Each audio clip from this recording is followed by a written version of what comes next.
From the legendary Centurion to the Challenger 2, British tanks have a long history in armored warfare. But despite their battlefield performance, many argue that British tanks are either underrated or outright outdated.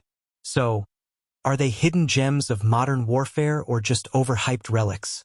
Britain has a long history of tank warfare. After all, they invented the tank in World War I. By World War II, tanks like the Churchill and Cromwell proved their durability, but they weren't exactly fast or well-armed. British tank design has always favored armor and survivability over raw firepower or mobility. This design philosophy carried over into the Cold War with the Centurion, a tank that many experts consider one of the best post-war designs. The Centurion was widely exported, proving itself in conflicts like the Korean War and the Arab-Israeli Wars.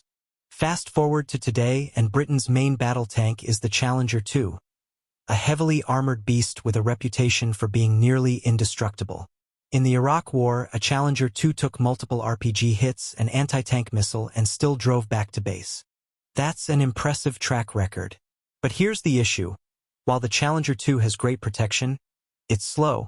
Its 120mm rifled gun uses outdated ammunition, and Britain has struggled to keep its tank fleet modernized. Most NATO tanks, like the Leopard 2 and M1 Abrams, use smoothbore guns that can fire the latest NATO ammunition. But Britain is one of the few countries still using a rifled gun, which limits its ammo options. This has left the Challenger 2 struggling to keep up with its NATO counterparts. Another issue? Numbers. Britain currently operates less than 150 Challenger 2 tanks, one of the smallest tank fleets in NATO.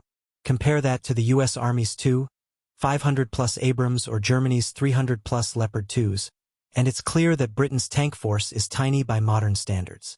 The UK government has been scaling back its armored forces for years, shifting focus to high-tech warfare and drones.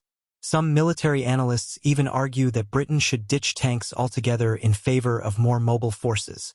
So, does this mean British tanks are just trash? Not exactly. While they might not be the fastest or most powerful, British tanks are built to last and have some of the best armor protection in the world. Britain pioneered Chobham armor, which is used on tanks like the Challenger 2 and even the M1 Abrams. This composite armor is one of the best at stopping APF-SDS and heat rounds, making British tanks some of the toughest to crack. But survivability alone doesn't win wars. Without firepower and mobility, tanks can become sitting ducks. This is where the Challenger 2 falls behind against tanks like the Leopard 2A7 or T90M. The British Army knows it needs an upgrade, which is why they're developing the Challenger 3, a heavily improved version of the Challenger 2 with a new smoothbore gun, better optics, and improved armor. This will finally bring British tanks in line with NATO standards, allowing them to use modern ammunition and compete with the latest Russian and Chinese tanks. But will it be enough to make British armor relevant again? So, are British tanks underrated or trash? The answer is somewhere in the middle. While they are some of the best protected tanks in the world, their outdated guns and shrinking numbers have put them at a disadvantage. The Challenger 3 might change that, but only time will tell if Britain can keep up with the world's tank superpowers. Let us know in the comments. And if you enjoyed this breakdown, don't forget to like and subscribe for more military content.